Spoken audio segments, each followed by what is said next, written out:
नमस्कार, स्वागत, अभिवादन आपका। मैं दुर्गेंद्र चौहान हूं। मुद्दों की बारिश के साथ शुरू हो रहे संसद के मानसून सत्र के हंगामी होने के पूरे आसार हैं। नूपुर शर्मा राष्ट्रपति चुनाव, बिजली अमेंडमेंट बिल के साथ अग्निपथ योजना पर विपक्ष सरकार को घेरने की पूरी तैयारी कर चुका है। कम से कम 50 सांसदों ने नूपुर शर्मा से संबंधित सवाल पूछे हैं।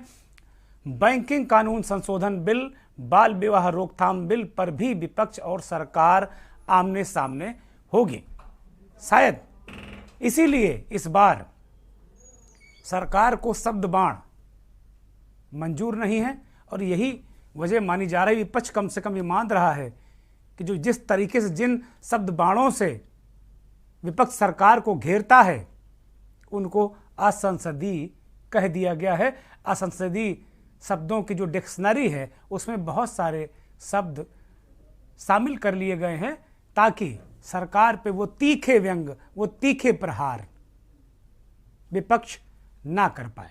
जो असंसदीय है उसे यह कहकर हटाने की बात कही है।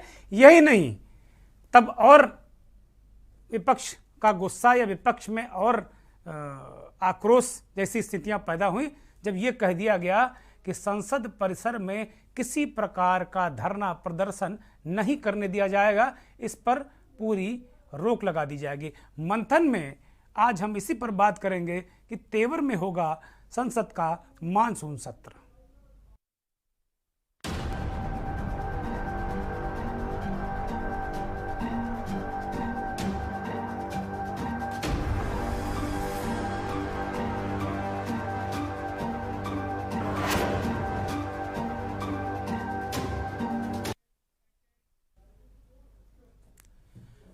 अठारह जुलाई को राष्ट्रपति का चुनाव है देश में और संभवतः, अभी सरकारी सूचना नहीं आई है, लेकिन संभवतः 18 को ही संसद का मानसून सत्र भी प्रारंभ हो रहा है जो 12 अगस्त तक चलने की उम्मीद है, अगर सब कुछ ठीक रहा और संसद स्थगित नहीं करनी पड़ी, क्योंकि इसके पूरे आसार हैं। संसद निर्बाध रूप से चल पाएगी ये अभी से कम राजनीतिक विश्लेषक और संसदीय मामलों के जानकार इस बात पर अभी से आशंका जता रहे हैं, क्योंकि बहुत सारे बिलों को लेकर हो सकती हैं चीज़ें, संसदीय और असंसदीय इसको लेकर बहुत चर्चा हो सकती है। लेकिन बहुत सारे जो देश में माहौल है नूपुर शर्मा को लेकर, जो पूरे देश में माहौल का निर्माण हुआ, उसके बाद कन्हैया लाल की हत्या को लेकर जो जिस तरीके से बेरहमी से एक आतंकवादी गतिविधि में उनकी हत्या कर दी गई, कई परतें दर परतें खुल रही हैं। एक गौहर चिश्ती आज गिरफ्तार हुए जिन्होंने ये नारा दिया, सर तन से जुदा। तो ये बहुत सारे मामले हैं। लखनऊ के लुलू मॉल में नमाज पढ़ दी गई भाई। तो बहुत इस तरीके के मामले बहुत सारे हैं। पक्ष और विपक्ष में तीखी नोकझोंक और यूं कहें कि भिड़ंत भी हो सकती है।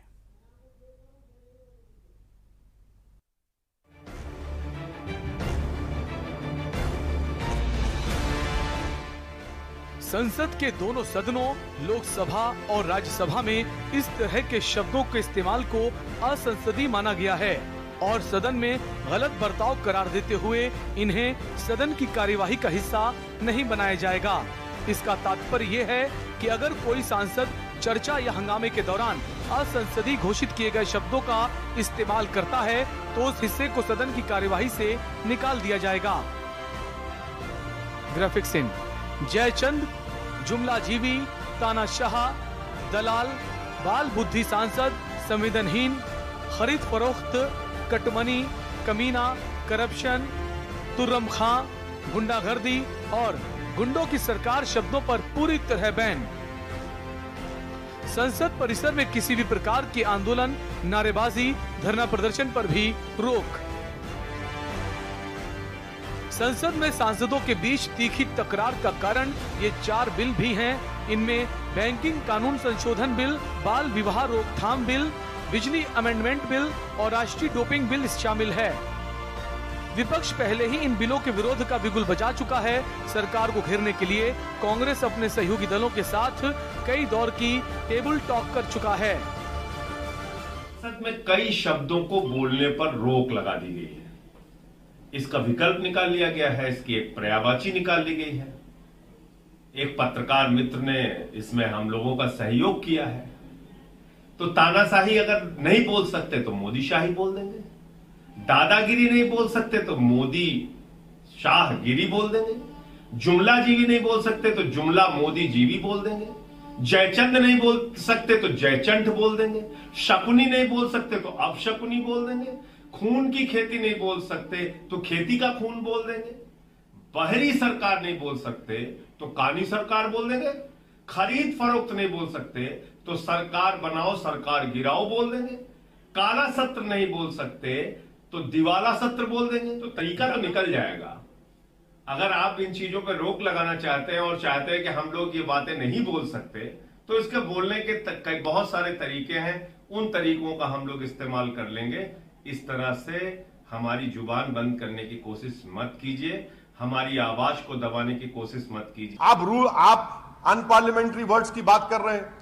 क्या ये अनपार्लियामेंट्री नहीं था कि स्पीकर पीछे बैठा है, प्रधानमंत्री सामने बैठा है? अगर मैं कहूंगा कल पार्लियामेंट बहस होगी बेरोजगारी के ऊपर, मैं कहूंगा कि मैं मोदी सरकार पर फूल बरसाकर मारूंगा क्योंकि उन्होंने नौजवानों को बेरोजगार बना दिया, तो क्या आप फूल को अनपार्लियामेंट्री कर देंगे? समझिए इंपॉर्टेंट क्या है कि रूल्स एंड प्रोसीजर को आप इंप्रूव करिए, कॉन्स्टिट्यूशनल वैल्यूज, कॉन्स्टिट्यूशनल मोरालिटी को करिए। मुद्दा विहीन है, विपक्ष के पास कोई मुद्दा नहीं। और पिछले दिनों जिस प्रकार से संसद काम काज के लिए होता है और जिस प्रकार की हरकतें विपक्ष ने संसद के अंदर और बाहर किया था, वो संसद की गरिमा के अनुरूप नहीं था। निश्चित रूप से पक्ष और विपक्ष दोनों की जिम्मेदारी है कि संसद की गरिमा और प्रतिष्ठा बनी रहनी चाहिए। लोकतंत्र में विरोध करना जायज है, विरोध होना भी चाहिए नीतियों का, लेकिन मर्यादा के तहत होनी चाहिए।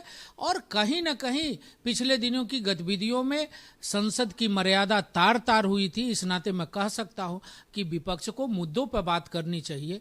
मुद्दा विहीन विपक्ष अनावश्यक बातों पर विवाद करता है। मुझे लगता है भारतीय जनता पार्टी की सरकार भी अंग्रेजों के पूरी तरह से नक्शे कदम पर चलना शुरू कर, जिस तरह से उस दौर में पाबंदी थी उस तरह से अभी पाबंदी है।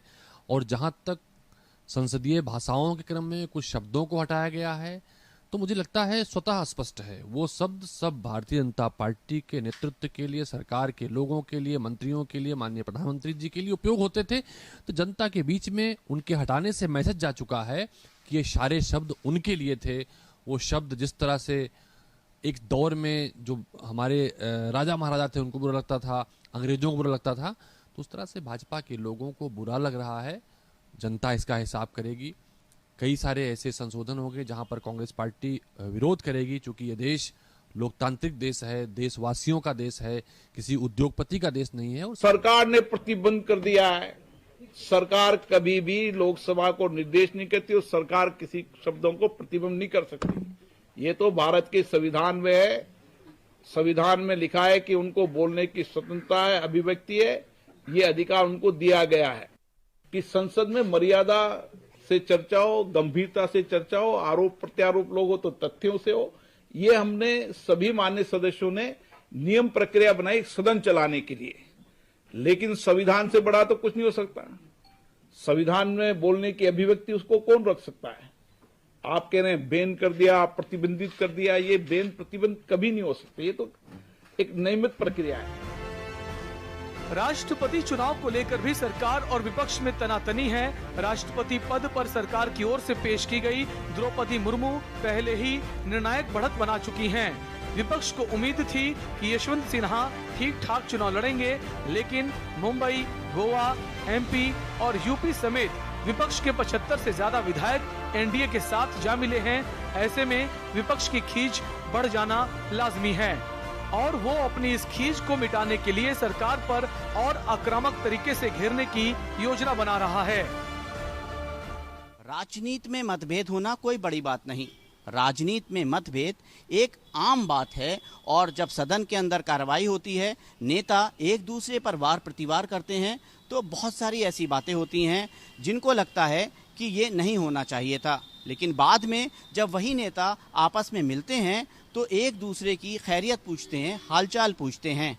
लेकिन इस बार ऐसा लग रहा है कि मतभेद नहीं, मनभेद हो गए हैं, जो कि काफ़ी गहरे हैं। शायद यही कारण है कि बाकायदा मानसून सत्र के लिए एक बुकलेट जारी की गई है जिसमें शब्द को बताया गया है कि कौन से शब्द संसद में बोले जा सकते हैं और कौन से नहीं बोले जा सकते। यही नहीं, धरना प्रदर्शन पर भी पूरी तरीके से रोक लगा दी गई है। तो क्या ये अब माना जाए कि राजनीति में मतभेद के साथ मनभेद ऐसे गहरे हो गए हैं जिसके चलते ये सब कुछ किया जा रहा है। लखनऊ में कैमरा पर्सन बलराम के साथ के न्यूज के लिए शबी हैदर।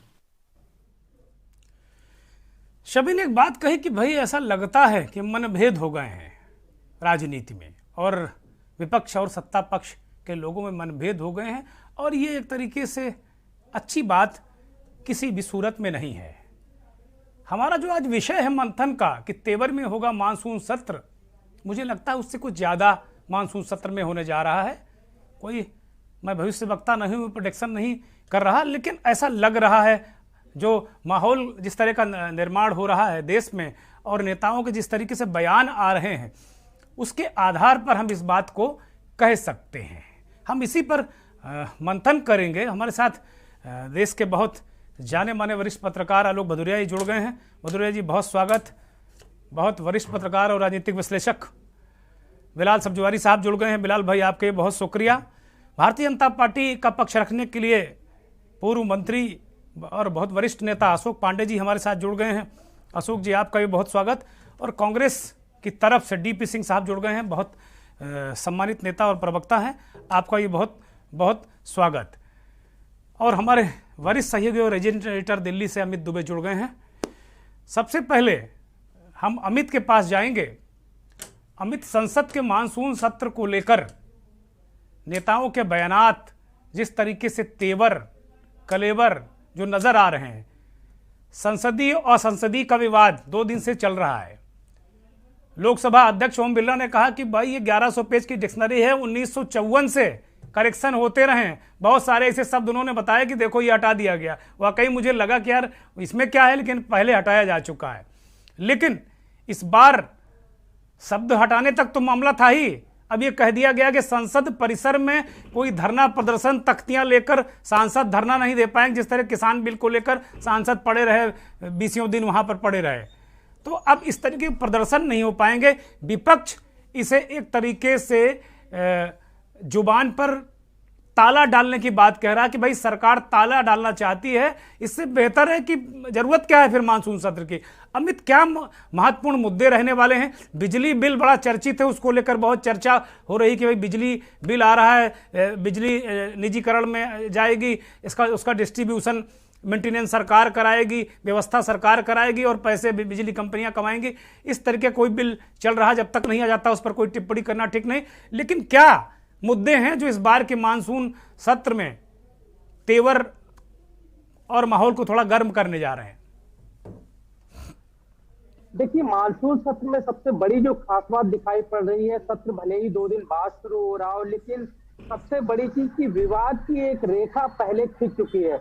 अमूमन क्या होता था, जब सत्र शुरू होता था और उसके बाद चीजें निकल के आती है कि विपक्ष इन चीजों को लेकर बहस चाहता है, सरकार अपने बिलों को पास कराना चाहती, इस तरह चीजें दिखाई पड़ रही थी। लेकिन जिस तरह से शुरुआती विवाद सामने आया, हालांकि सेक्रेटेरिएट की अगर बात करें, पार्लियामेंट के सेक्रेटेरिएट की बात करें, जिन्होंने 2 दिन पहले एक शब्दों की सूची जारी करी, और उसके साथ ही जो कल शाम को जिस तरह से लोकसभा की तरफ से कहा गया कि कोई अनशन नहीं होगा, कोई धरना नहीं होगा, हड़ताल नहीं होगी, इस तरह की चीजें जो कही गई है, तो ये एक बड़ा विवाद पहले ही हो गया है। ऐसे में समझना ये मुश्किल होगा कि कैसे सरकार मानसून सत्र को चला पाएगी। क्या इन चीजों को प्रतिबंधित करने से सत्र चल पाएगा? पिछले तमाम सत्र हमने देखे, खासतौर पर विंटर सेशन की बात करें, बजट सत्र की बात करें, तो उन सत्रों को हमने देखा कि जो कामकाज होना था, जो एजेंडा सरकार लेके चली थी, उसका आधा काम भी नहीं हो पाया।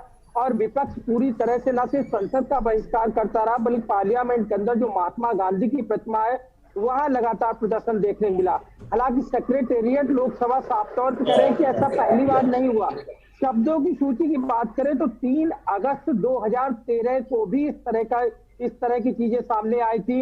इससे पहले की बात करें तो 2009 में भी इस तरह की गाइडलाइंस जो है वो जारी करी गई थी।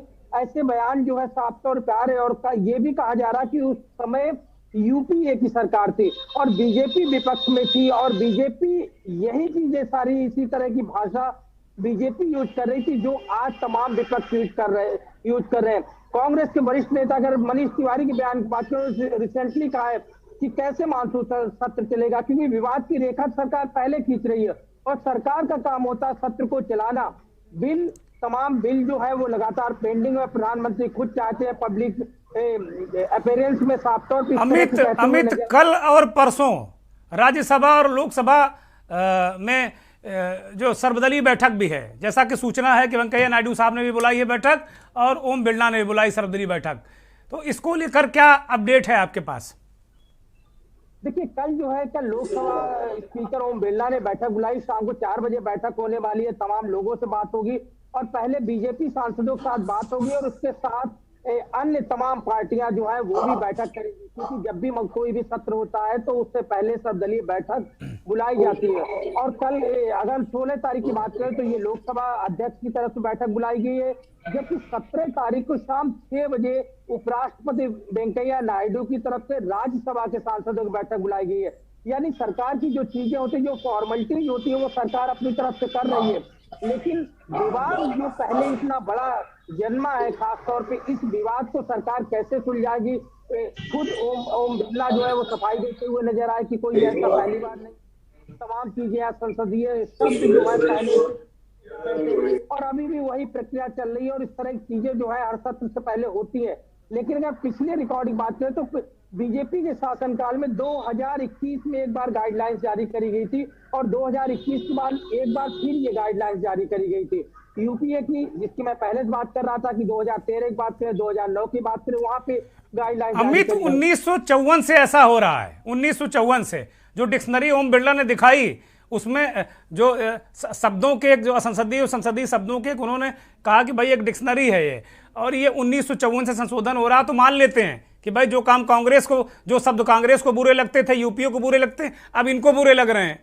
तो मतलब अलग कोई नहीं है दोनों में, कुछ कोई सुनना नहीं चाहता, कोई सुनना पसंद नहीं करना चाहता, उसे बोलना चाहता है लेकिन सुनना नहीं पसंद करना चाहता है। लेकिन जो संसद परिसर में महात्मा गांधी जी की प्रतिमा के नीचे धरना प्रदर्शन का जो लोकतांत्रिक अधिकार है, उसको लेकर क्या विपक्ष का रुख है और लोकसभा सचिवालय या जो अन्य जिम्मेदार व्यक्ति हैं वो क्या कह रहे हैं इस संदर्भ में?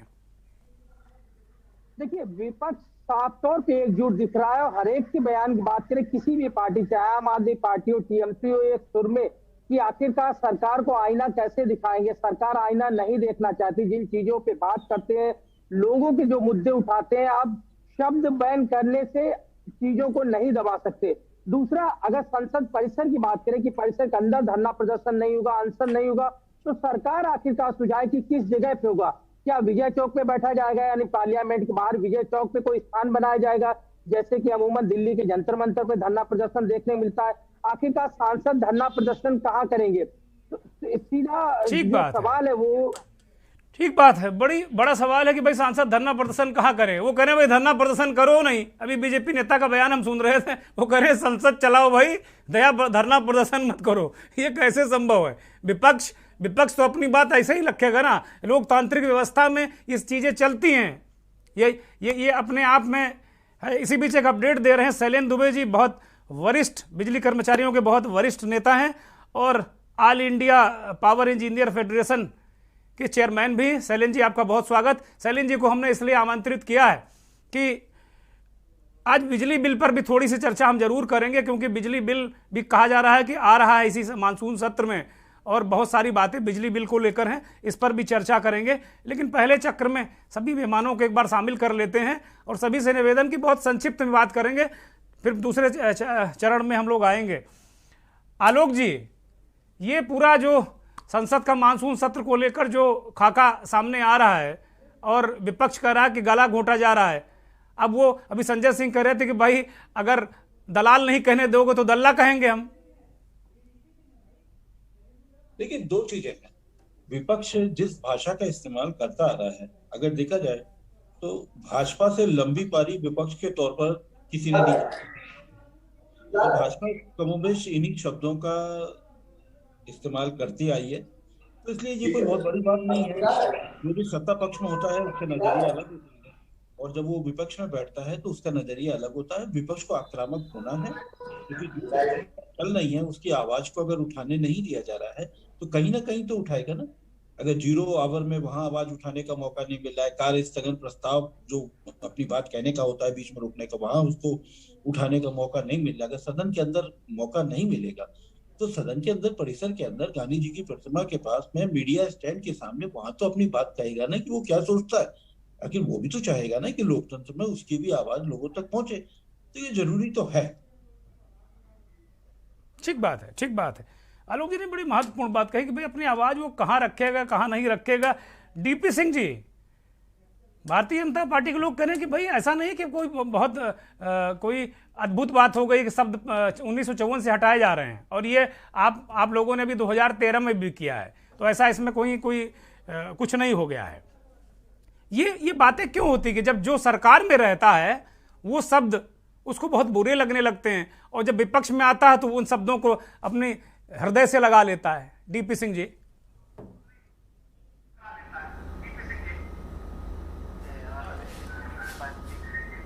देखिए, मैं एक चीज़ कहना चाहता हूँ कि जिस तरीके से भारतीय जनता पार्टी हिंदुस्तान की राजनीति और लोकतंत्र को, संवैधानिक मूल्यों, परंपराओं, आदर्शों को तार तार कर रही है, और जिस तरीके से आज भारतीय जनता पार्टी आरएसएस के इशारे पर देश के लोकतंत्र का गला घोंटना चाह रही है और विपक्ष के आवाज़ को दबाना चाह रही है, वो किसी भी नहीं किया जा सकता है।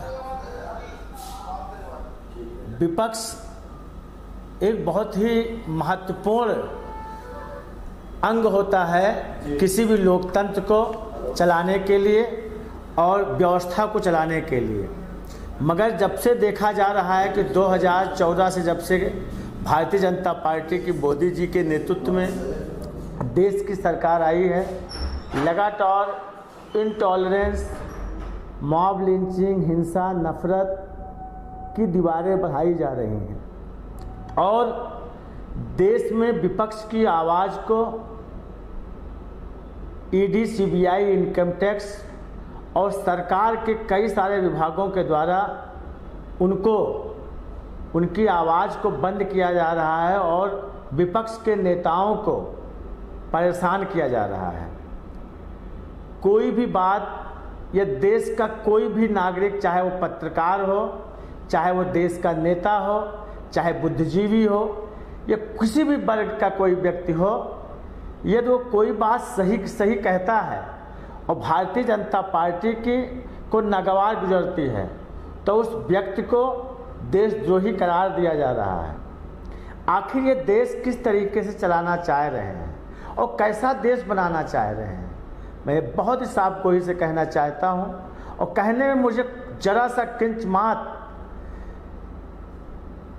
संदेह नहीं है कि भारतीय जनता पार्टी जिस रास्ते पे, जिस ढर्रे पे चल रही है, वो निश्चित तौर पर देश के लिए एक बहुत ही खतरनाक मोड़ पर ले जाने का कुचक्र रचा जा रहा है। हमारे सम्मानित पत्रकार एंकर साथी ने बहुत अच्छी तरीके से जो इंटरप्रिटेट किया है, वो निश्चित तौर पर मैं कहना चाहता हूँ कि भारतीय जनता पार्टी की सरकार आज जिस तरीके से हमारे संविधान का जो मौलिक अधिकार है, फंडामेंटल राइट्स है, राइट टू स्पीच, आज उस बोलने की स्वतंत्रता की आज़ादी को हमारे देश के नेताओं को, हमारे देश के विपक्ष को, सांसदों के, विधायकों के, उनकी आवाज़ को, चौथे स्तंभ के आवाज़ को जिस तरीके से दबाया जा रहा है, वो निश्चित तौर पर देश के लिए, देश के लोकतंत्र के लिए, संविधान के लिए एक बहुत ही खतरनाक बात है। ठीक बात है। कुमार अशोक जी, डीपी सिंह जी कह रहे हैं कि आप लोग गला घोट रहे हैं, विपक्ष का जो फ्रीडम ऑफ स्पीच है वो बोले नहीं दे रहे हैं। अगर पत्रकार कुछ बोलेगा तो उसको चाहे आसनसोल से खिंचवाना पड़े ला के बंद कर देंगे, और चाहे कोई नेता हो तो उसके पीछे ईडी लगा देंगे। और अब तो आपने हद कर दी कि संसद में जो धरना प्रदर्शन का अधिकार, अंदर तो आपने कहा कि भाई ये शब्द चलेंगे नहीं, तो एक तरीके से बिना धार का विपक्ष आपने कर दिया, और बाहर आप गांधी जी की शरण में भी नहीं जाने देंगे। कि जो अगर हम पिछले सत्र की पूरी व्यवस्था की बात करें, जो इतना लंबा समय अभी हम लोगों ने व्यतीत किया है, अब फिर पुनः चुनाव 2 वर्ष में होने वाले हैं, 8 वर्ष बीत गए हैं। अगर विपक्ष की भूमिका देखिए तो वही अपने आप में एक आईना है। अभिव्यक्ति की आजादी होनी चाहिए, लेकिन मैं ये भी जानता हूं कि हमें अनुशासन भी होना चाहिए, क्योंकि पूरे देश का नेतृत्व उसी संसद, उसी पार्लियामेंट से होता है और वही की आवाज पूरी जनता तक, नीचे जमीन तक पहुंचती है। तो अगर वहां पे ही अनुशासन नहीं होगा, डीपी सिंह आएंगे, डीपी सिंह आएंगे, कुमार अशोक को बोलने दीजिए, आएंगे आपके पास, आएंगे, जवाब लेंगे आपसे। डीपी सिंह, करने वाले लोग कौन हैं? कौन लोग हैं जो उस अनुशासन को नहीं मानते? मैं नियम की बात नहीं करता, ठीक है आपके पास अभिव्यक्ति की आजादी है, लेकिन लोकतंत्र में भी एक मर्यादा होनी चाहिए। अभी चंद दिन पहले टीवी इंटरव्यू पर मैंने देखा कि हमारे जो अध्यक्ष हैं, लोकसभा अध्यक्ष हैं, स्पीकर हैं, उन्होंने ये स्पष्ट रूप से कहा है कि मैंने समान रूप से सबको बोलने का अवसर दिया है और मैं सबको बोलने का अवसर देता हूं। मुझे भी कहने में कोई गुरेज नहीं है। एक बहुत अच्छा कार्यकाल वो चला रहे, 3 वर्ष उन्होंने पूरे कर लिए हैं उसके। अब नई संसद, नए भवन में अगर ईश्वर चाहेंगे सब कुछ ठीक ठाक रहेगा तो नए संसद, नए परिसर में नया सत्र प्रारंभ होगा, और नए सत्र अगर प्रारंभ हो रहा है तो नए व्यवस्था के साथ भी प्रारंभ होना चाहिए। लोगों को साजिश से बचना चाहिए, साजिश नहीं अशोक जी, क्या आप 24 के बाद की बात कर रहे हैं? अशोक जी, आपने एक कमेंट किया था, मैं खाली उस बात पे कहूंगा, आपने हमारे प्रवक्ता समीर जी के लिए भी कहा कि उन्होंने कहा कि रोक लगना चाहिए। बिल्कुल रोक नहीं है, आपकी अभिव्यक्ति की पूरी आजादी है, लेकिन वहां जनता के मुद्दे उठाए तो जाए, जनता की समस्या उठाई तो जाए। अरे पार्लियामेंट चलने के लिए है, पार्लियामेंट चलाइए, किसी भी रूप में चलाइए, लेकिन ये गोले फेंकना, कागज के गोले फेंकना, अरे ये नई बात नहीं है। कागज के गोले तो बीजेपी के सदस्य भी फेंकते रहे, आप तो बहुत पुराने नेता हैं, जानते हैं चीजों को। गोले फेंकने तक तो ठीक है, गाली नहीं देना चाहिए। गोले ठीक है, लेकिन गाली नहीं देना चाहिए भाई। हमारा एक मर्यादित आचरण था, हमने उस मर्यादित आचरण को पूरे मर्यादा में रखा है। तो मैं अभिव्यक्ति की आजादी के पक्ष में हूं, लेकिन लोकतंत्र में अनुशासन बहुत महत्वपूर्ण है और अनुशासन होना ही चाहिए। ठीक बात, अनुशासन, ठीक बात है अशोक जी, ठीक बात है।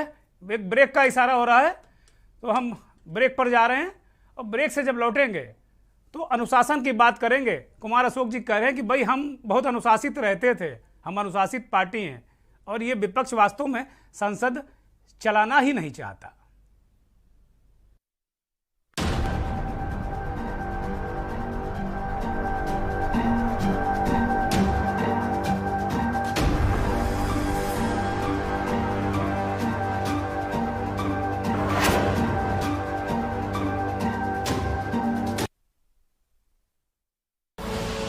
आप देख रहे हैं के न्यूज, खबरों का सारथी। देखें कौन नया खिलाड़ी आया है, समझा देते हैं, प्यार से समझाएंगे। ये तो अपनी जुबान है। जुबान एक हो तो दिल भी एक होने चाहिए। विमल, बोलो जुबान केसरी। गोल्डी हिंग का तड़का लगे तो सभी दबा के खाते हैं। गोल्डी हिंग, कण कण में जान। मस्त मस्त मस्त मस्त मस्त है, बड़े मस्त है, टेस्ट में भी लज्जत है। बावर्ची की सोया बड़ी बड़ी मस्त है। बावर्ची न्यूट्री सोया बड़ी, इसमें है हाई प्रोटीन जो खाने को बनाए एक हेल्थी डाइट, और टेस्ट में बड़ी मस्त है। जहां इंडिया करे सेलिब्रेशन, वहां होए टशन का जश्न। राजश्री इलायची, टशन का जश्न।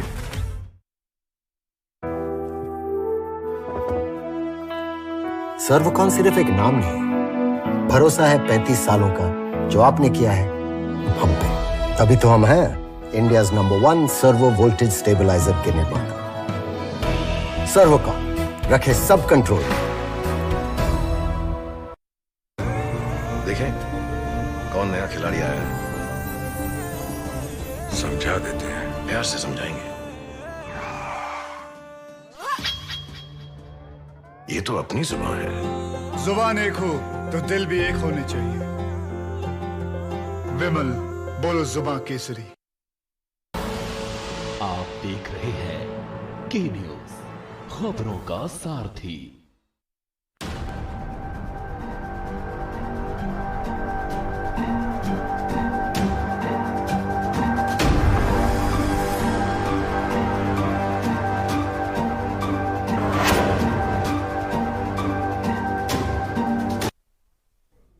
18 जुलाई को संभावित संसद के मानसून सत्र को लेकर हम बात कर रहे हैं कि बहुत तेवर में दिखने वाला है ये मानसून सत्र। बहुत सारे मसले हैं और संसद परिसर में धरना प्रदर्शन पर रोक लगाने के बाद विपक्ष आग बबूला है और सत्ता पक्ष कह रहा है कि भाई अनुशासन में रहिए। ब्रेक पर जाने से पहले भारतीय जनता पार्टी के बहुत वरिष्ठ नेता कुमार अशोक पांडे जी कह रहे थे कि जब हम लोग विपक्ष में थे तो अनुशासित रहते थे, इस तरह गोले और गालियां नहीं देते थे।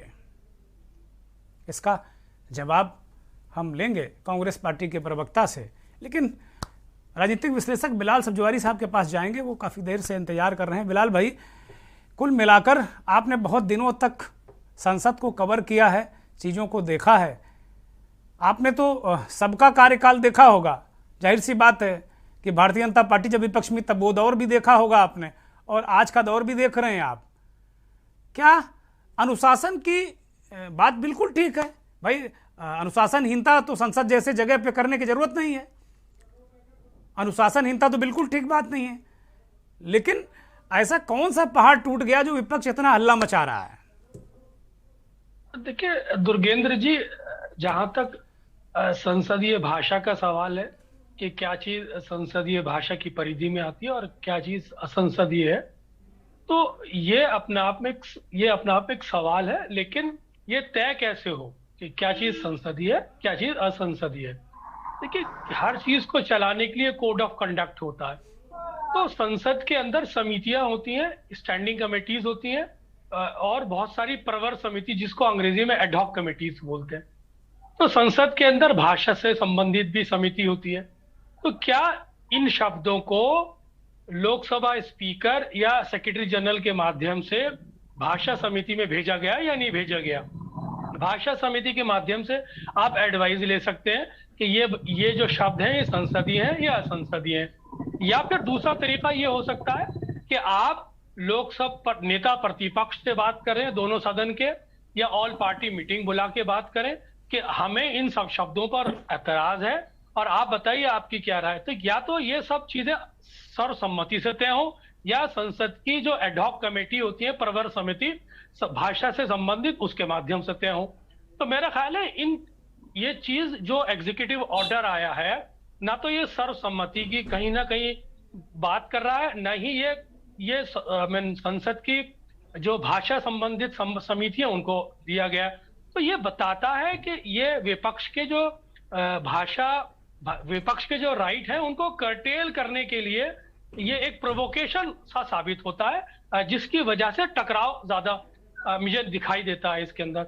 रहा सवाल संसद से बाहर आके उसके परिसर में या संसदीय गलियारे में आके गांधी की मूर्ति के सामने आके प्रदर्शन करना, धरना देना या मौन सांकेतिक धरना देना, ये तभी करते हैं सांसद जब उन्हें संसद के अंदर बोलने का मौका नहीं दिया जाता, जिससे वो रोष में आकर अपनी अभिव्यक्ति की आजादी का जो प्रकटीकरण है वो बाहर आके करते हैं और मीडिया से बात करते हैं। ये उस परिस्थिति की बात है। तो जब आप संसदीय भाषा के नाम पर जो अभिव्यक्ति से संबंधित शब्द हैं, उन जो भाव पैदा करते हैं, जब उन पर ही कैंची चला देंगे तो भाषा संबंधित जो भाषा का भाव है वो कमजोर हो जाएगा। तो विपक्ष का जो काम है सत्ता पक्ष की आलोचना करना, तो उसमें वो भाव पैदा नहीं हो पाएगा, तो फिर विपक्ष तर्कहीन हो जाएगा और उसकी भाषा से संबंधित जो अभिव्यक्ति है वो कमजोर पड़ जाती है। तो ये सारी चीजें हैं, इन सब चीजों को ध्यान रखना चाहिए। मेरे को इसके अंदर प्रोवोकेशन ज्यादा नजर आता है और इससे टकराव की स्थिति ज्यादा बनती नजर आती है। अशोक पांडे जी, टकराव की स्थिति ज्यादा बनेगी, कैसा विपक्ष ये फील कर रहा है? आप चाहे कर रहे हो या ना कर रहे हो, मेरा सवाल सुन लें, आप चाहे ये कर रहे हो चाहे ना कर रहे हो, लेकिन एक संदेश गया, क्योंकि विपक्ष को विश्वास में नहीं लिया आपने। मैं बिल्कुल आपकी बात से सहमत हूं, लेकिन विपक्ष के साथ ही अभी तो सर्वदलीय बैठक भी होती है और पार्लियामेंट में पूरा अवसर भी रहता है। लेकिन जो हमारे अभी साथी कह रहे थे कि रिपल्शन की स्थिति बनाई गई है, तो वो उससे पूछे कि साइन बाग क्या है। मैं साजिशों की बात कर रहा हूं। आप विरोध के लिए नहीं करते, आप विरोध अवरोध के लिए करते हैं। तो अगर आप विरोध अवरोध के लिए करते हैं तो एक जो जनता की चुनी हुई सरकार है, और जनता की चुनी हुई सरकार में जनता की समस्याओं को उठाने के लिए इतना बड़ा केंद्र, पार्लियामेंट केंद्र बनाया गया, अगर वहां तक वो बातें नहीं पहुंचती तो जनता के साथ अन्याय है कि नहीं, मैं पहला प्रश्न आपसे पूछना चाहता हूं। और ये जनता के साथ अगर अन्याय है तो वो अन्याय करने वाले कौन लोग हैं? जिनको संसद की जिम्मेदारी दी गई है, जिनको न्याय की जिम्मेदारी दी गई है, और यू टर्न करने वाले जो लोग हैं, उनके लिए भी संविधान में कोई स्थान होना चाहिए कि नहीं होना चाहिए? मैं उनके प्रश्न का उत्तर यही दे रहा हूं। ठीक बात है, ठीक बात है। अब चलिए, ये मोटे मोटे तौर पर ये बातें हो गई। डीपी सिंह जी, कुल मिलाकर कुमार अशोक पांडे जी इस बात को कह रहे हैं कि भाई ये जो चीज़ें हैं, अब आप गलत चीज़ों को वहाँ अगर उठाएंगे तो जाहिर सी बात है कि वो एतराज़ होगा, क्योंकि जनता के चुने हुए प्रतिनिधि को मौका है अभिव्यक्त की आज़ादी पर, वो कैंची नहीं चला रहे हैं। लेकिन आप लोग जो मूल मुद्दे हैं जनता के, वो उठाते नहीं हैं और शाहीन बाग को लेकर आ जाते हैं, वो कह रहे हैं। देखिए योगेश भाई, निश्चित तौर पर आज का आपका जो है महत्वपूर्ण डिबेट है, ये बहुत ही एक अति महत्वपूर्ण विषय पर रखा गया आपका ये बहस है। हम बहुत ईमानदारी से के साथ ये कहना चाहता हूँ कि भारतीय जनता पार्टी जिस तरीके से देश का माहौल बिगाड़ करके और देश के न जाने कितने संवैधानिक संस्थाओं के और बहुत सारे विभागों, जो नवरत्न कंपनियां हैं, आज मोदी जी ने अपने चंद औद्योगिक मित्रों को हाथों में बेच दिया है।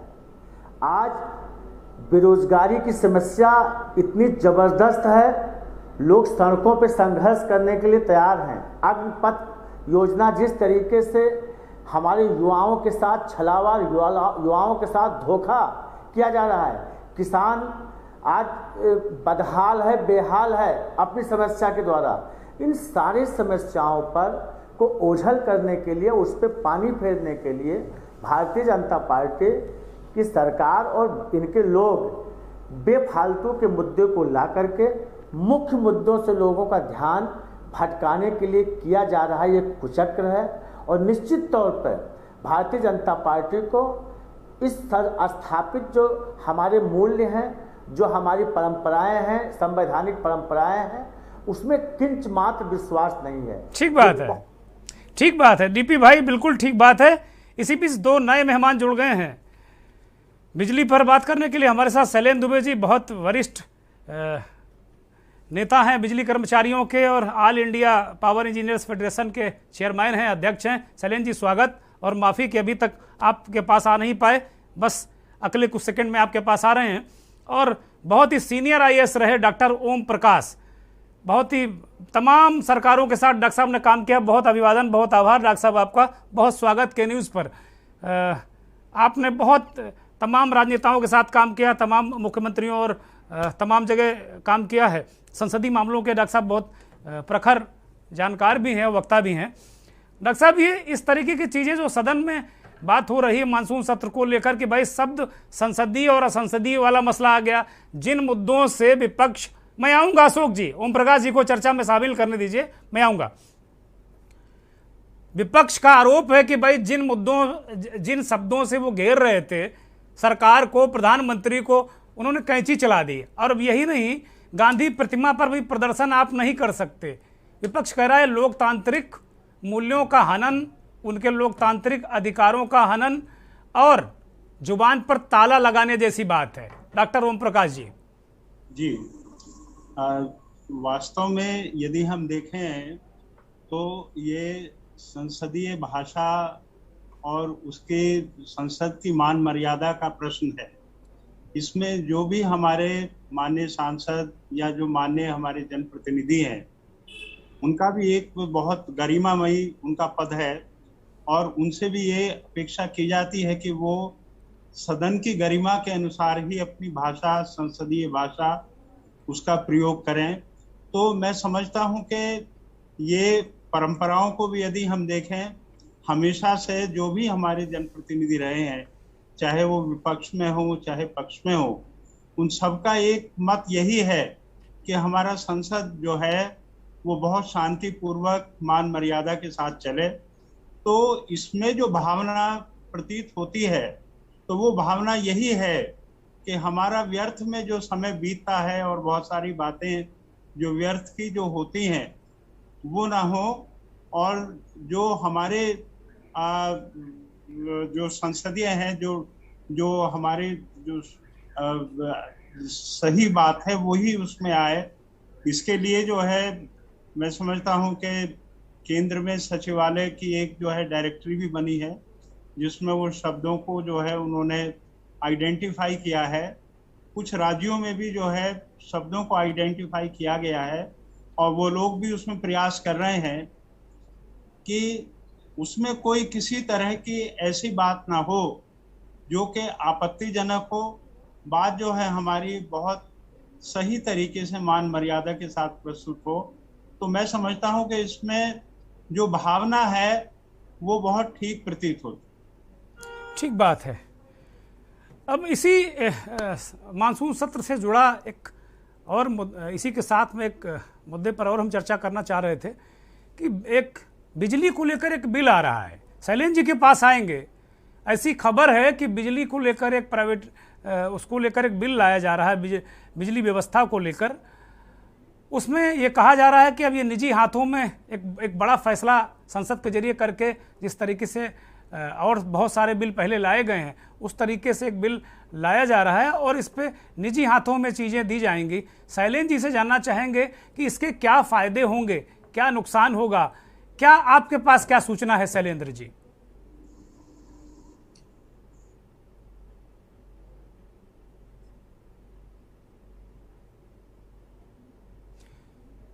शैलेंद्र जी अनम्यूट करिए अपने आप को, दर्शक सुन नहीं पा रहे आपको। इलेक्ट्रिसिटी अमेंडमेंट बिल 2022 के नाम से जिस बिल को संसद के मानसून सत्र में रखे जाने का संकेत दिया है केंद्रीय विद्युत मंत्री आर.के. सिंह जी ने, वह बिल पूरी तरीके से संपूर्ण विद्युत के वितरण क्षेत्र के निजीकरण का मसौदा है। और यह निजीकरण का एक ऐसा मसौदा है जिसका बहुत बड़ी चोट किसानों पर और कॉमन कंज्यूमर्स पर, जितने डोमेस्टिक कंज्यूमर हैं उन पर सब पर इसकी चोट पड़ने वाली है और केवल कारपोरेट घरानों को इससे फायदा होने वाला है। मैं बहुत संक्षेप में जो आम लेमैन लैंग्वेज है उसके हिसाब से इसको आपके माध्यम से रखना चाहता हूँ। अभी तक एक क्षेत्र में एक डिस्ट्रीब्यूशन कंपनी बिजली की आपूर्ति करती है। जैसे लखनऊ में हम लोग बैठे हैं, यहाँ बिजली की आपूर्ति मध्यांचल विद्युत वितरण निगम करता है। अब इस बिल के जरिए कहा जा रहा है कि एक क्षेत्र में एक से अधिक बिजली कंपनियों को लाइसेंस दिया जाएगा, उनको काम करने की अनुमति दी जाएगी और वह बिजली कंपनियां जो काम करने आएंगी वह बिजली कंपनियां जो मौजूदा ढांचा है सरकारी बिजली कंपनी का उसी ढांचे का प्रयोग करेंगी। अब इसकी तुलना मोबाइल से नहीं की जा सकती। मोबाइल एक वायरलेस सिस्टम है और इसमें सारा खेल ही बिजली में वायर का है। ट्रांसफार्मर हैं, स्विच गियर हैं, कंडक्टर हैं, लंबे लंबे तार हैं, टावर्स हैं, इन सब पर लाखों करोड़ रुपए देश में खर्च हुआ है इनके निर्माण में और प्रति माह हजारों करोड़ रुपए इनके मेंटेनेंस पर, ऑपरेशन मेंटेनेंस पर इनके खर्च होता है। अब कुछ व्हीलिंग चार्जेस देके प्राइवेट कंपनियां इसको इस्तेमाल करेंगी, यह बहुत ही आपत्तिजनक है क्योंकि प्रतिदिन लोड बढ़ रहा है, उपभोक्ताओं की संख्या बढ़ रही है, उपभोक्ताओं के यहाँ गजेट्स बढ़ रहे हैं, एयर कंडीशनर बढ़ रहे हैं, तो जो सरकारी कंपनी है उसी को नए ट्रांसफार्मर लगाने पड़ेंगे, उसी को नए सब स्टेशन बनाने पड़ेंगे, यह सारा व्यय उसी को करना पड़ेगा और मामूली चार्जेस देके, व्हीलिंग चार्जेस देके प्राइवेट कंपनियां इस नेटवर्क के जरिए पैसा बनाएंगी। दूसरी बात जो इससे ज़्यादा आपत्तिजनक है वह बात यह है कि बिल ये कहता है कि यूनिवर्सल पावर सप्लाई का ऑब्लिगेशन केवल सरकारी कंपनी का होगा। यूनिवर्सल पावर सप्लाई का मतलब क्या है? दो प्रकार की कैटेगरी है उपभोक्ताओं की। एक वह कैटेगरी है जिससे मुनाफा होता है, एक वह कैटेगरी है जिससे घाटा होता है। जैसे मैं उत्तर प्रदेश की बात करूं तो उत्तर प्रदेश में बिजली की लागत, उपभोक्ता के दरवाजे तक बिजली पहुंचाने की लागत 7 रुपये 45 पैसे प्रति यूनिट है। तो जिनको हम इससे सस्ती बिजली देते हैं तो वहां पर घाटा होता है और जिनको इससे महंगी बिजली देते हैं वहां पर हमें फायदा होता है। सस्ती बिजली देते हैं हम, लागत से कम मूल्य पर किसानों को देते हैं, बिलो पॉवर्टी लाइन के कंज्यूमर्स को देते हैं। 400-500 यूनिट तक बिजली का उपभोग करने वाले जो आम उपभोक्ता हैं उनको देते हैं। और लागत से अधिक मूल्य पर बिजली हम देते हैं, इंडस्ट्रियल कंज्यूमर्स को देते हैं और कमर्शियल कंज्यूमर्स को देते हैं। जिनको लागत से कम मूल्य पर बिजली देते हैं उसको सब्सिडी कहा जाता है, जिनको लागत से अधिक मूल्य पर बिजली देते हैं उसको क्रॉस सब्सिडी कहा जाता है। तो लागत से अधिक मूल्य पर बिजली देने पर जो लाभ होता है वह आंशिक रूप से उसकी भरपाई करता है जो नुकसान होता है किसानों को या गरीब तबके को बिजली देने में। अब यह इलेक्ट्रिसिटी बिल कह रहा है कि सब्सिडी धीरे धीरे करके समाप्त कर दी जाए, तो इसकी चोट सीधे कॉमन कंज्यूमर पर पड़ने वाली है। लेकिन जो सबसे खतरनाक बात है वह यह है कि निजी कंपनियां जो आएंगी, निजी कंपनियों को यह छूट होगी कि वह जिसको चाहे बिजली दें, जिसको चाहे बिजली न दें। यानी सरकारी कंपनी को तो सबको बिजली देने की बाध्यता होगी, घाटे वाले क्षेत्र में भी, और निजी कंपनियां जो आएंगी सरकारी कंपनी का नेटवर्क प्रयोग करेगी और केवल मुनाफे वाले क्षेत्र में बिजली देंगी। तो बाय डिफॉल्ट सरकारी कंपनी लॉस मेकिंग कंपनी हो जाएगी और जो गरीब उपभोक्ता हैं, जो किसान हैं, उनको बिजली देने के लिए सरकारी कंपनी के पास बिजली खरीदने का भी पैसा नहीं होगा। इसलिए यह जनहित से जुड़ा हुआ बहुत बड़ा मुद्दा है और इलेक्ट्रिसिटी एक्ट में संशोधन हो रहा है। इसके पहले जब इलेक्ट्रिसिटी एक्ट में 2003 में संशोधन हुआ था तो इलेक्ट्रिसिटी बिल 2001 में जारी किया गया था। 2 वर्ष तक उस पर लंबी बहस हुई थी, पूरे राष्ट्रीय पैमाने पर बहस हुई थी, सभी स्टेक होल्डर्स को अपनी राय देने के लिए समय दिया गया था। इसमें किसी से ना राय मांगी गई है न किसी को समय दिया गया है। इसलिए मेरा ये कहना है कि जल्दबाजी में इसे पार्लियामेंट में न रखा जाए। पहली बात तो यह है कि अगर इलेक्ट्रिसिटी कानून में संशोधन करना आवश्यक है तो सबसे बड़े स्टेक होल्डर जो हैं उनकी राय जानना जरूरी है। बिजली के क्षेत्र में सबसे बड़ा स्टेक होल्डर मेरी दृष्टि में बिजली का उपभोक्ता है और दूसरे नंबर पर सबसे बड़ा स्टेक होल्डर बिजली का कर्मचारी है। तो बिजली के ना उपभोक्ता से पूछा जा रहा है न बिजली के कर्मचारी से पूछा जा रहा है। यह केवल खेल हो रहा है कुछ कारपोरेट घरानों को यह देने के लिए। देखिए, अभी केंद्र के दबाव पर 10% इंपोर्टेड कोल खरीदने के लिए सबके ऊपर दबाव डाला गया। मैं प्रशंसा करना चाहता हूं माननीय योगी आदित्यनाथ जी की, उन्होंने इनकार कर दिया था इंपोर्टेड कोल लेने से, लेकिन किसी दबाव के कारण 3 दिन पहले, जो 3 महीने से मना कर रखा था, 3 दिन पहले उत्तर प्रदेश सरकार को कोयला इंपोर्ट करने के लिए मजबूर होना पड़ा। 1098 करोड़ रुपए का कोयला 2 महीने के लिए इंपोर्ट किया जा रहा है। इससे 90 पैसे से ₹1.10 तक प्रति यूनिट बिजली की लागत बढ़ने वाली है। तो यह सब जो इलेक्ट्रिसिटी के क्षेत्र में हो रहा है यह कॉमन कंज्यूमर के हित में नहीं है। इस कारण से मैं आपके माध्यम से केवल इतना कहना चाहता हूं, जो बिगेस्ट स्टेक होल्डर हैं बिजली का कंज्यूमर और बिजली का कर्मचारी, उनसे चर्चा किए बगैर जल्दबाजी में इलेक्ट्रिसिटी के कानून में या कानून में परिवर्तन होने जा रहा है, एक्ट बदलने जा रहा है। कानून में इस तरीके से जल्दबाजी में कोई परिवर्तन न। ठीक बात है, ठीक बात है दुबे जी।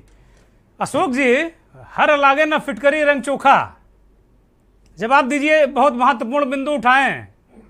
मतलब हर लगेगी ना फिटकरी लगेगी और मूछे तान के प्राइवेट कंपनियां अपनी जेब भरेंगी। कॉर्पोरेटाइजेशन, सब्सिडी सब गई और कुल मिलाकर सरकार का जो पैसा लगेगा, सरकार का सब कुछ लगेगा और मुनाफा प्राइवेट कंपनियां कमाएंगी। ऐसा कौन सी आफत आई जा रही है, ऐसा कौन सा दबाव है? सबसे बड़ी बात यह है कि परिवर्तनशील समय है और परिवर्तन होना भी चाहिए। क्या बात है, क्या बात है। कहना है आदरणीय शैलेंद्र जी बहुत मर्मज्ञ हैं और बहुत विद्वान भी हैं, साथ ही साथ उनके पास एक बहुत लंबा अनुभव है। लेकिन मुझे ये लगता है कि बिना हम किसी बात की सच्चाई को जाने हुए अगर पार्लियामेंट में इस पर बहस होगी तो उसमें पूरा समय रहेगा। बहस कहाँ करने देंगे आप? शब्दों पे बैन लगा रहे हैं, प्रदर्शन करने नहीं दे रहे हैं, कहाँ बहस होगी? पास पास पास करके हाथ उठा के पास हो जाएगा, कहाँ बहस होगी? जैसे किसान कानून पास हुआ ये भी पास होगा। नहीं, मैं बता रहा हूँ आपको, अगर बिजली है तो बिजली में वितरण और प्रोडक्शन 2 अलग अलग बिंदु हैं और वितरण में ही सबसे ज्यादा जो समस्या मकर जाल है वो वितरण में है। जी से ज्यादा तो हम नहीं जानते, हो सकता आप विशेषज्ञ हो, हमें पता नहीं। लेकिन शैलेंद्र जी से ज्यादा कम से कम हम नहीं दावा कर रहे हैं, और पैनल में आपके सिवा और कोई दावा कर नहीं सकता। उत्तर प्रदेश में बहुत कम लोग होंगे, मैं कहता हूँ उत्तर प्रदेश में अशोक जी आप के मामले में समझ चाहता हूँ। अशोक जी आप शैलेंद्र जी कुछ कह रहे हैं, अशोक जी सुन लीजिए शैलेंद्र जी को भी, आलोक जी के पास जाएंगे। वितरण में समस्या है, मुझे एक मिनट दुर्गेश जी बोलने दीजिए, एक लाइन मुझे पूरी कर लेने दीजिए कि वितरण जो है इसमें कुछ समस्या है। अगर ये उपभोग की वस्तु नहीं है, ये सुविधा की वस्तु ही खाली नहीं है, ये एक आवश्यक वस्तु है और बिजली हमारा मूलभूत आवश्यकता बन चुकी है। तो मूलभूत आवश्यकता की चीज में वितरण जो है अगर कहीं कोई समस्या पैदा कर रहा है तो वितरण पे कोई अगर प्रयोग हो रहा है तो मुझे लगता है कि हमें वितरण के प्रयोग को आने देना चाहिए और उसको देखना चाहिए। लेकिन अगर हम ये कहें कि तार हमारे लगाए हुए थे और उसका प्रयोग दूसरा आदमी नहीं कर सकता, तो अगर वो शुल्क लेकर के और सरकार की समस्याओं का निराकरण हो रहा है, समस्याएं कम हो रही हैं और जनता को लाभ ज्यादा हो रहा है, तो ये उपभोग की चीज है, जनता उसको तय करेगी। ठीक बात है अशोक जी, जरा शैलेंद्र जी से पूछ लेते हैं कि जनता का कौन सा भला हुआ जा रहा है, क्योंकि बीएसएनएल की गति हम लोगों ने देखी है, अच्छा खासा चल रहा था। हमने खुद बीएसएनएल का सिम डंडा खा के लाठी खा के लिया, रात भर लाइन लगा के। आज बीएसएनएल को कोई पूछ नहीं रहा, वो अपनी बिल्डिंगें तक उन्होंने उनकी बिक गई हैं, और बीएसएनएल का बीटीएस इस्तेमाल किया इन प्राइवेट कंपनियों ने और मौज उड़ाई। शैलेंद्र जी कंपटीशन है, देखिए 12 रुपए से शैलेंद्र जी को बोलने दिया, अशोक जी शैलेंद्र जी को समय दीजिए। आपने ओला आने से सस्ता हुआ कि नहीं? अरे आप पार्टी लाइन पे बोल रहे हैं अशोक कि नहीं? शैलेंद्र जी को सुन लीजिए, शैलेंद्र जी को सुन लीजिए। मुंबई में प्राइवेटाइजेशन है, वो मुंबई में डोमेस्टिक पावर के रेट 12 रुपए से 14 रुपए हैं। भारत में सबसे महंगी बिजली मुंबई में बिकती है। प्राइवेटाइजेशन कोलकाता में है, कोलकाता में 10 से 12 रुपए बिजली के दाम है। और यह वितरण में प्रयोग नहीं हो रहा है, वितरण सरकार के पास ही रहेगा। उस वितरण के नेटवर्क से मुनाफा कमाएंगी प्राइवेट कंपनियां बिना उसमें एक पैसे का इन्वेस्टमेंट किए। यह केवल लूट हो रही है जनता की संपत्ति की, और सबसे ज्यादा नुकसान इससे जो है कॉमन कंज्यूमर को होने जा रहा है, डोमेस्टिक कंज्यूमर को और किसानों को नुकसान होने जा रहा है। यह फायदा केवल इंडस्ट्रियल हाउसेज को पहुंचाने के लिए किया जा रहा है। अगर हिम्मत है सरकार के अंदर तो सरकार क्यों नहीं इस पर चर्चा करती कंज्यूमर्स के साथ, क्यों नहीं बात करती बिजली कर्मचारियों के साथ? क्यों कोयला इंपोर्ट किया जा रहा है जबरदस्ती? एक और तर्क दिया जा रहा है कि कोयले का उत्पादन बढ़ गया है, दूसरी ओर जबरदस्ती कोयले का इंपोर्ट किया जा रहा है। और 3 दिन पहले कोयले के इंपोर्ट का पूरा ऑर्डर 4033 करोड़ का पूरा ऑर्डर कोल इंडिया लिमिटेड ने अदानी इंटरप्राइजेस को दे दिया है। तो यह खेल कहाँ हो रहा है इसको समझिए। विपक्ष केवल यूं ही हवा में आरोप नहीं लगा रहा, ये तथ्यों के साथ बता रहे हैं। शैलेंद्र जी, डीपी सिंह आप कुछ कहना चाह रहे हैं, कहिए। देखिए योगेंद्र जी, आदरणीय शैलेंद्र दुबे जी कम से कम विद्युत विभाग की समस्याओं को लेकर के और विद्युत विभाग में कैसे क्या क्या चीज़ें अच्छी बुरी हैं, शायद उनसे बेहतर विशेषज्ञ आज के डेट में कोई नहीं है। और जो उन्होंने समस्याओं को जो यहाँ एरेज किया है, हम समझते हैं ये देश की एक बहुत बड़ी समस्या की ओर भाजपा सरकार, मोदी जी की सरकार देश को ले जाना चाहती है। और उसका ऊपर भी भाजपा के प्रवक्ता अशोक पांडे जी किस तरीके से बचाव कर रहे हैं, कोई उनके पास बोलने के लिए कुछ भी नहीं है। हम समझते हैं इसीलिए आज सदन में लोगों को चुप करने का, लोगों का जो है मुंह बंद करने के लिए विपक्ष का ये सब चीज़ हथकंडा अपनाया जा रहा है। निश्चित तौर पे आदरणीय शैलेंद्र दुबे जी ने जिन जिन बिंदुओं को छुआ है वो आम जनमानस से, आम जनता से जुड़ा हुआ मुद्दा है। और समय रहते हुए यदि जनता, इस देश की जनता, आज वही समय आ गया है कि जब मोदी जी की सरकार आई थी और सुप्रीम कोर्ट के 5 जजेस ने देश की जनता के सामने आकर के ये ठीक बात है डीपी भाई, ठीक बात है। तमाम आपने वो तस्वीर दिखाने की कोशिश की है। बिलाल भाई के पास जाएंगे, फिर आलोक जी के पास आएंगे। आलोक जी से बहुत देर से सवाल नहीं हुआ। बिलाल भाई कहिए, क्या कहना चाह रहे हैं? सुगमता चाहिए, और उस सुगमता में जो भी मार्ग होगा उसको अपनाने में कोई बिलाल साहब नहीं होना चाहिए। हम लकीर के फकीर ठीक है डीपी भाई, ठीक है, समझ गए, ठीक है। अब परिवर्तन अगर बुरा है तो रुक जाएगा, बैक हो जाएंगे। हमें लगता है ये बहुत बड़ा विषय है, और सोमवार को हम आज ही इस बात को कह रहे हैं कि संभवतः हम सोमवार को इस पे अलग से डिबेट करेंगे। एक बिल की चर्चा संसद के साथ हमने की। इस बहुत बड़ी चर्चा के लिए ये बहुत अहम इशू है, कोयले का इशू, बिजली का इशू, जो मुख्य धारा के मीडिया में रहता ही नहीं। लग रहा है इस तरह के जो इशू उठाने में मुझे लगता कोई इंटरेस्ट नहीं रहा मुख्य धारा के मीडिया का। इस पे अलग से डिबेट लेकर आएंगे। आदरणीय शैलेंद्र जी, आदरणीय पांडे जी, सभी को आमंत्रित करेंगे। बिलाल साहब कुछ कहना चाह रहे हैं? मैं दुर्गेंद्र जी मैं कहना चाह रहा था, जैसा अभी हमारे एक्सपर्ट्स ने बहुत अच्छी तरीके से बिजली बिल को डिफाइंड किया और पब्लिक जनता के हित की बात करी। देखिए, जब तक आप स्टेक होल्डर्स को इसमें शामिल नहीं करेंगे तब तक आप इसकी निटिग्रिटीज को नहीं समझ पाएंगे और इसकी समस्या क्या है। जब तक स्टेक होल्डर को शामिल नहीं किया जाता, स्टेक होल्डर्स को आप पार्लियामेंट प्रोसीजर के माध्यम से दो तरीके से शामिल कर सकते हैं। या तो सभी राज्यों के चीफ मिनिस्टर की आपने मीटिंग बुलाई होती, या फिर इस संबंध के अंदर स्टैंडिंग कमेटी के माध्यम से फीडबैक लिया होता। इस बिल पर अभी तक किसी तरह की भी ना तो फीडबैक स्टैंडिंग कमेटी के माध्यम से लिया गया, ना ही चीफ मिनिस्टर की कोई बैठक बुलाई गई। अब रहा सवाल स्टैंडिंग कमेटी में भेजने का। स्टैंडिंग कमेटी में जो सरकार का कैरेक्टर रहा है वो स्टैंडिंग कमेटी में किसी चीज को नहीं भेजती है, डायरेक्ट डिबेट कराती है, एक तरफा पास कराती है। यही वजह है कि विपक्ष मुखर होता है और जब भाषा की मर्यादाएं होती हैं उसे लांघता है, क्योंकि वो इन्हीं मजबूरियों के चलते असंसदीय भाषा का समय समय पर प्रयोग कर लेता है, जिसकी हम बात कर रहे थे। तो ये सरकार का जो एटीट्यूड है, विपक्ष का जो भाव है, उसको उस चीज को समझने की जो सहनशीलता है उसके अभाव है सरकार के अंदर। इसीलिए ठीक बात है बिलाल भाई, बड़ी महत्वपूर्ण बात कही बिलाल भाई ने। आलोक जी आपके पास आ रहे हैं, ये पूरा माजरा समझ में आ गया आपको कि किस तरीके से बिजली बिल की बात हो रही है। आदरणीय शैलेंद्र दुबे जी ने इस बात को कहा कि भाई वो किसी दल के व्यक्ति नहीं हैं, वो बिजली डिस्ट्रीब्यूशन और बिजली से जुड़े हुए एक बहुत वरिष्ठ इंजीनियर हैं और सारी चीज़ों को वो देखते हैं। उन्होंने कोयले की पोल खोल दी, उन्होंने बता दिया कि भाई अब आप किसी उद्योगपतियों को ये देने जा रहे हैं, ये कोई ऐसा थोड़ी है कि भाई ये वोडा का नेटवर्क है और इसका नेटवर्क है बिजली। तो आलोक जी ये माजरा क्या लग रहा है आपको?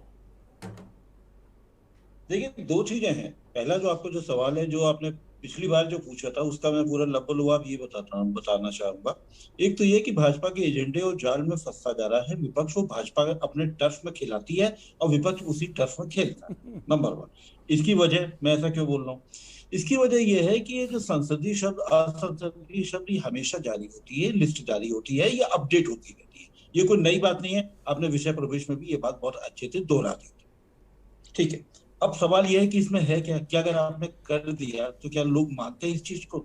नहीं मानते। तो फिर क्या करती है सरकार? क्या उनके ऊपर कार्रवाई करती है? FIR होती है? नहीं होती। सदन में तो ये भी है, उनकी जो सदन चलाने की जो परंपराएं हैं उसमें तो ये भी है, मार्गदर्शिका में जो डायरेक्टिव है उसमें तो ये भी है कि आपको वेल के अंदर नहीं जाना चाहिए, लेकिन वेल के अंदर सारे जाते हैं। भाजपा भी जाती थी, क्योंकि भाजपा विपक्ष की राजनीति की होता है, ये मैं मानता हूँ। वो अभी तक तय नहीं कर पा रही है कि वो सत्ता के अंदर है, नंबर 1। तो इसलिए वो सर्वसम्मति से बचना चाह रही है, तो इसलिए वो ऐसे मुद्दे उठा दे रही है। जैसे शैलेंद्र जी ने भी कहा कि महत्वपूर्ण विधेयक आने वाले हैं, लेकिन एक हमारे पैनलिस्ट ने और कहा कि ये प्रवर्तन समितियों को तो महत्वपूर्ण मुद्दे भेजती नहीं है। किसान का इतना बड़ा आपने भी जिक्र किया कि किसानों को 3 कानून लगा दिए, बड़े फायदेमंद हैं किसानों के लिए। मान लिया फायदेमंद है, तो क्या प्रवर्तन समिति क्या उस लायक नहीं थी? क्या संसद में इतने दिग्गज नहीं है कि जो चीज को जांच सके, परख सके? नंबर 2। नंबर 3, मेरे को एक कोल के इंपोर्ट पर थोड़ा सा कुछ मेरे को कहना है, क्योंकि डिस्कॉम कंपनियां बड़े घाटे में है। डिस्कॉम कंपनियों को घाटा एक समय में 90,000 करोड़ रुपए पार कर चुका है। सरकार ने बीच में उसको रिकैपिटलाइज किया, कुछ पैसे भी दिए, उन लोगों से ठीक किया। लेकिन यहाँ मेरे को एक आपत्ति है, डिस्ट्रीब्यूशन कंपनियां पैसा नहीं कमा पाती।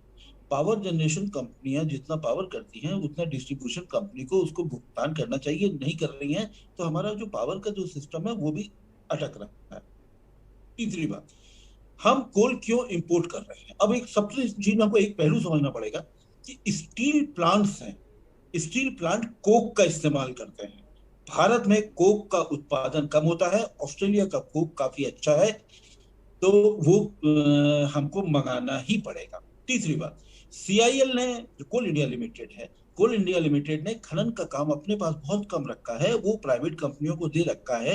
एक उसने व्यवस्था बनाई है, तो उस व्यवस्था के तहत में अडानी के पास में काफी सारा खनन का काम है, खनन और पावर प्लांट तक पहुंचाने वाला। सवाल ये है कि क्या मुख्य मुद्दे पे हम बात नहीं कर रहे, हम केवल अडानी की बात कर रहे हैं, अडानी के उस हिस्से की बात कर रहे हैं। सवाल है कि CIL ने उस एग्रीमेंट को टर्मिनेट क्यों नहीं किया? क्या वो नौकरशाह, क्या वो जिम्मेदार नहीं है? इसी प्रक्रिया में मैं एक शब्द और कहूंगा, सेक्रेटरी जनरल ने अपना ये किया कि आप धरना प्रदर्शन नहीं कर सकते। क्या ब्यूरोक्रेट को ये डायरेक्टिव देना चाहिए? ये डायरेक्टिव इसीलिए दिया गया कि सारा विपक्ष इसी मकड़जाल में, बीजेपी की टर्फ में, बीजेपी के एजेंडा में, बीजेपी के साथ में बेहतर होता जब सर्वदलीय समिति की बैठक लोकसभा की भी होगी। अगर आप उस समय ये बात कर लेते, राज्यसभा में जो बैठक होती है हमेशा होती है, ये परंपरा है, कभी भी सत्र शुरू होने से पहले एक बैठक होती है, उसमें सब मुद्दों पर चर्चा की जाती है, अपेक्षा की जाती है। लेकिन सवाल इस अपेक्षा पर खरा तो कोई नहीं उतरा, आज तक नहीं उतरा। तो अब क्या आप ये सोचते हैं कि अगर कोई गांधी प्रतिमा के नीचे या सदन के अंदर धरना प्रदर्शन देगा तो क्या उनको गिरफ्तार कर लिया जाएगा? बहुत बड़ा सवाल है। लेकिन सुरक्षा का कोई मुद्दा नहीं है, सवाल ही नहीं उठता, क्योंकि जो संसद के अंदर जाता है उनको मालूम होना चाहिए कि संसद के अंदर घुसना बहुत मुश्किल है। अब तो पत्रकारों की भी राशनिंग होने लगी है, उनको भी पास नहीं मिलता, लॉटरी सिस्टम से तय होता है कि आदमी यहाँ पर सदन में जाएगा कि नहीं जाएगा। तो ये सारी चीजें महत्वपूर्ण है। विषयांतर है, बिल्कुल विषयांतर है, ये किया गया है। इस मुद्दे पर विपक्ष को नहीं फंसना चाहिए, विपक्ष को केवल अपने मुद्दे पे करना चाहिए। और मैं इलेक्ट्रिसिटी बिल बहुत महत्वपूर्ण है, और केवल इलेक्ट्रिसिटी नहीं, ऐसे कई सारे बिल हैं जो बहुत महत्वपूर्ण है, जिस पर चर्चा होनी चाहिए, लेकिन दुर्भाग्य है उतनी चर्चा नहीं हो पाती। ठीक बात आलोक जी। आखिरी सवाल है इस डिबेट का डॉक्टर ओम प्रकाश जी से। अभी आलोक जी ने एक बात कही कि भाई सेक्रेटरी जनरल ने कैसे ये कर दिया। आप भी सीनियर IAS अफसर रहे हैं, सेक्रेटरी जनरल ने ये आदेश क्यों पारित कर दिया कि भाई यहाँ प्रदर्शन नहीं होगा, धरना नहीं होगा? इसके बारे में कुछ प्रकाश डाल पाएंगे आप डॉक्टर ओम प्रकाश? ब्यूरोक्रेट है, ब्यूरोक्रेट। असल में ये सेक्रेटरी जनरल ने जो आदेश जारी किया है वो किन परिस्थितियों में किया वो समझते होंगे, लेकिन ये है कि इसमें जो सक्षम हमारा जो अधिकारी है, जो सक्षम अथॉरिटी है, उसका भी जो है इसमें अप्रूवल लेना चाहिए था। दूसरे ये है कि अभी जो परिवर्तन की बात हो रही है, देश के विकास के लिए, प्रगति के लिए यदि परिवर्तन है और उसमें जो हमारी आम जनता है, सरकार है, सभी के हितों को यदि हम ध्यान रख रहे हैं, तो मैं समझता हूं कि इसमें जो परिवर्तन प्रस्तावित है उसमें इन चीज़ों को देखा जाना चाहिए और उसमें ध्यान रखा जाना चाहिए। ठीक, बहुत शुक्रिया सभी मेहमानों का, बहुत शुक्रिया, बहुत आभार के न्यूज़ को वक्त देने के लिए और हमारे करोड़ों दर्शकों को भी महत्वपूर्ण बातें समझाने के लिए। तो मंथन में अब वक्त हो चला है चलते चलते का, और चलते चलते में एक ऐसे वीडियो की बात करेंगे जो सोशल मीडिया पर खूब वायरल हो रहा है, और तमाम तस्वीरें जो वायरल होती हैं हमें रुलाती हैं, हमें संवेदनशील बनाती हैं। ऐसी ही एक तस्वीर या वीडियो सोशल मीडिया पर छाया हुआ है, जिसमें एक टीचर का फेयरवेल ऐसा हो रहा है जिसे देखने वालों तक की आंखों में आंसू आ गए। आज के दौर में आज ही IRF रैंकिंग आई है और उसमें उत्तर प्रदेश का कोई भी विश्वविद्यालय किसी भी रैंकिंग में नहीं है। दिल्ली यूनिवर्सिटी 10वें नंबर पर है, BHU 6ठे नंबर पर है, जामिया मिलिया इस्लामिया 3रे नंबर पर है और JNU 2रे नंबर पर। पहले नंबर बंगलौर की यूनिवर्सिटी है, उत्तर प्रदेश की कोई यूनिवर्सिटी नहीं। ऐसे दौर में आरोप लगते हैं कि प्राइमरी के टीचर या टीचर पढ़ाते नहीं, लिखाते नहीं, मोटी मोटी तनख्वाहें लेते हैं। ऐसे में एक शिक्षक के लिए उस स्कूल के बच्चे रो रहे हों, फूट फूट कर रो रहे हैं, मुझे लगता है कि ये उस शिक्षक के लिए भी गर्व की बात है। और आज इस बात का ये संकेत है, ये अपने आप में एक बानगी है कि आप अगर अपना काम करेंगे तो आप चाहे काम जो कुछ करते हों, लोग आपको हाथों हाथ लेंगे, सिर आंखों पर बैठाएंगे। चंदौली में एक शिक्षक शिवेंद्र सिंह का तबादला दूसरी जगह हो गया तो उनकी विदाई, ऐसी भावुक विदाई शायद आपने कभी नहीं देखी होगी। ऐसे शिक्षक को नमस्कार प्रणाम, और ऐसे भावुक बच्चे जिन्होंने शिक्षक से अपना ऐसा रिश्ता रखा कि आज उनके आंसू वो बिलख बिलख कर रो रहे थे। ये तस्वीर बहुत भावुक है, देखिएगा, विचार कीजिएगा और मंथन में मुझे इजाजत दीजिए। नमस्कार।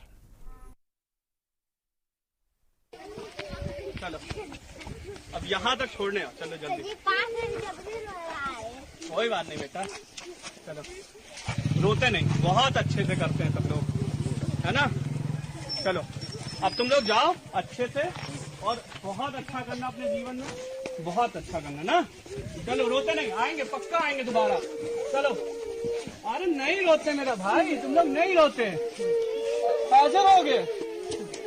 अरे मेरा बच्चा ऐसे नहीं रोते सब लोग, नहीं नहीं, बहुत मजे करो, बहुत बहुत अच्छे से।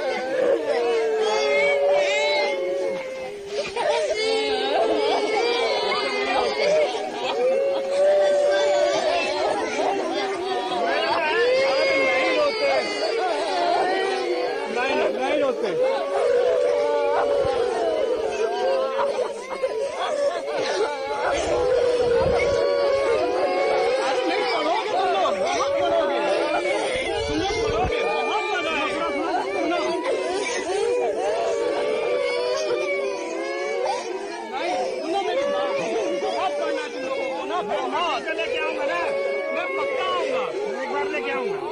इस कार्यक्रम के प्रायोजक